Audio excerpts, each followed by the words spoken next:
Assalomu alaykum kanal obunachilari. Bugungi xabarlar. Jurnalistlar ishi bo'yicha sud boshlandi.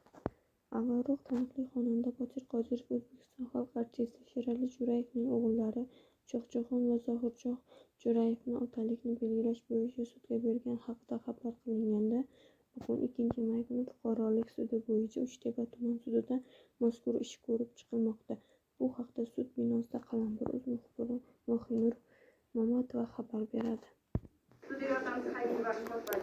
Da'vogar Qodirov Botir Sheraliyevni, javobgarlar Jo'rayev Shohjahon Sherali Jo'rayev Zohirshoh Sheraliyev o'g'illariga nisbatan otalikni belgilash haqidagi da'vo arizasini ko'rib chiqadi. Ishni ko'rish jarayonida javobgar vakili tomonidan ishni ishtirok etuvchi shaxslarning hayotiga taalluqli ma'lumotlarni oshkor qilishga ulgurmaslik maqsadida yopiq sud majlisiga o'tkazish haqidagi iltimosnomasini ko'rib chiqib, O'zbekiston Respublikasi Fuqarolik protsessual kodeksining 12-moddasiga asosan ishni yopiq sud majlisida ko'rish lozim deb hisoblaydi. Ajrim ustidan shikoyat qilinmayapti.